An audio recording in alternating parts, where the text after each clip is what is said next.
Olá, povo de Deus, quarto domingo da quaresma, 10 de março de 2024. Nossa reflexão de hoje é a partir do segundo livro de Crônicas, 36, de 14 a 16, 19 a 23, Efésios 2, de 4 a 10, João 3, de 14 a 21. Os dois livros das Crônicas costumam ser datados no ano 400 a.C. e já foram chamados de terceiro e quarto livros dos reis. A fonte desses livros vem de Josué, Juízes, Samuel e Reis. Mas não se trata de mera repetição da história, e sim uma visão diferente sobre a volta do exílio e a constituição da comunidade judaica do século V a.C. Há quem atribua sua autoria a Esdras, e seus leitores sabiam bem o que ele retirou das obras já existentes e o que ele acrescentou. Fica como uma leitura alternativa de tudo que já tinha sido escrito sobre a história de Israel. Os livros das Crônicas centram seu relato no templo, também chamado de santuário ou casa de Javé, ou Elohim. Tudo se passa em torno do templo começado por Davi e terminado por Salomão. As obras das Crônicas conseguiram dar um suporte muito sólido para entendermos como a comunidade judaica resistiu aos seus invasores e conseguiu manter sua identidade. Nosso texto de hoje faz parte do último capítulo do segundo livro das Crônicas e apresenta uma denúncia das prevaricações das autoridades de Judá, dos sumos sacerdotes e do povo em geral, sobretudo profanando o templo.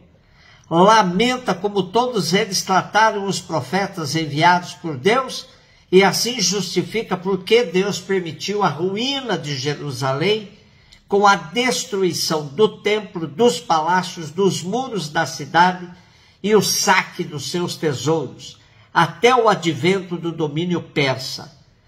Toma uma citação de Jeremias alterando o tempo do cativeiro para 70 anos, simbolizando 10 vezes 7, isto é, um longo tempo sabático. Nosso texto termina como começa o livro de Esdras, fazendo a referência à volta do exílio e com uma afirmação de fé.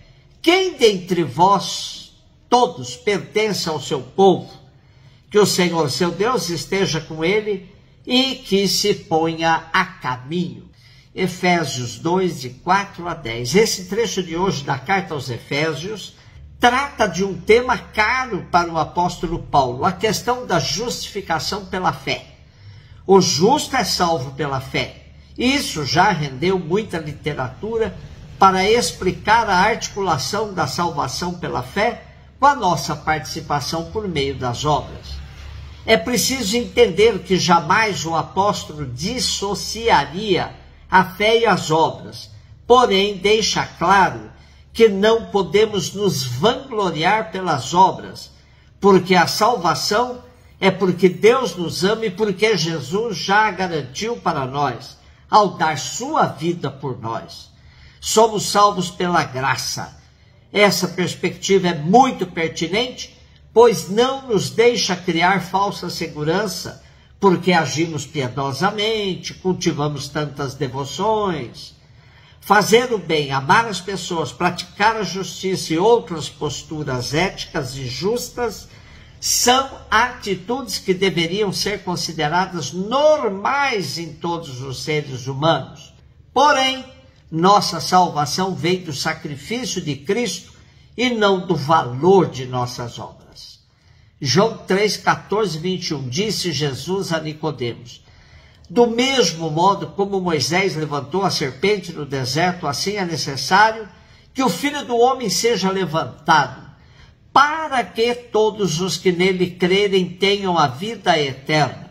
Pois Deus amou tanto o mundo que deu seu Filho unigênito, para que não morra todo o que nele crer, mas tenha a vida eterna. De fato, Deus não enviou seu Filho ao mundo para condenar o mundo, mas para que o mundo seja salvo por ele. Quem nele crê não é condenado, mas quem não crê já está condenado, porque não acreditou no nome do Filho unigênito.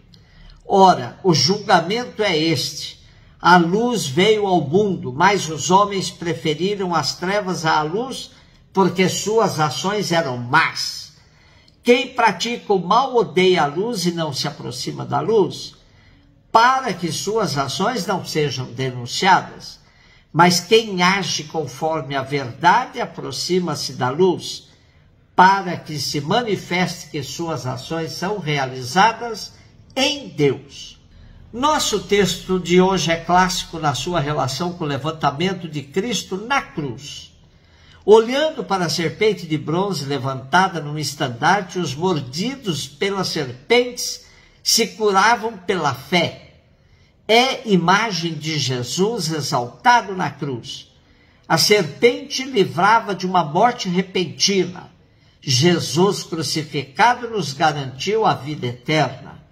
E como continuidade de nossa reflexão sobre a carta aos Efésios, o Evangelho retoma a eficácia da fé. Quem crê em Jesus não é condenado, mas quem não crê já está condenado, porque não crê no nome do Filho de Deus. Ora, como demonstramos com a vida que cremos em Jesus Cristo?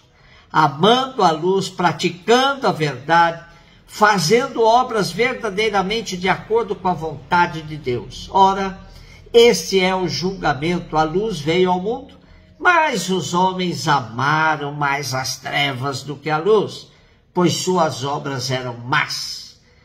Nosso trecho de hoje trata do final do diálogo de Jesus com um líder importante dos judeus, um membro do Sinédrio, Nicodemos. Nesse diálogo, Jesus, de acordo com o frei Alberto Maggi, desmonta 3 pontos fundamentais da espiritualidade dos fariseus. Primeiro, a concepção da vida eterna como uma recompensa concedida no futuro pelo bom comportamento do presente. Segundo, o julgamento de Deus, um Deus que julga, recompensa, pune os seres humanos de acordo com o seu comportamento. Terceiro, a verdade como doutrina a ser observada. A vida eterna já se inicia nesta vida, porque nada de ficar esperando recompensa no futuro. Viva hoje como se você já estivesse desfrutando das alegrias da vida eterna. Assim você sempre vai preferir a luz, pois a verdade não teme a luz. Se a realidade é superior à ideia, a verdade está acima da doutrina. Nicodemos procura Jesus à noite, às escuras, mas com Jesus tudo é claro, pois ele é a luz que veio ao mundo. Se a humanidade preferiu as trevas, automaticamente rejeitou Jesus, luz que tudo ilumina. Quem pratica o mal odeia a luz e não se aproxima da luz, para que suas ações não sejam denunciadas. Mas quem age conforme a verdade aproxima-se da luz, para que se manifeste que suas ações são realizadas em Deus. Há uma correlação direta entre crer em Jesus e agir conforme a verdade, crer em Jesus e amar a luz. O contrário é direto. Quem não crê em Jesus age segundo a mentira e prefere as trevas. Com isso, Jesus estava ajudando Nicodemos a dar o passo definitivo na sua vida. Mas Nicodemos será um discípulo às meias, nunca por inteiro. Teve a chance de trilhar o caminho da luz, mas viveu cotejando as trevas. Nossa sociedade segue as pegadas de Nicodemos. Ora busca a luz, que é Jesus, mas ainda tem os pés atolados nos caminhos das trevas. Viver na verdade é seguir as pegadas de Jesus, sobretudo na construção do reino, que é reino em paz, justiça, verdade, amor, da ética, do mundo novo. Somos chamados a viver na luz, praticando o bem, amando a verdade e afugentando as trevas da nossa vida e da vida dos nossos irmãos e irmãs. Um beijo no seu coração.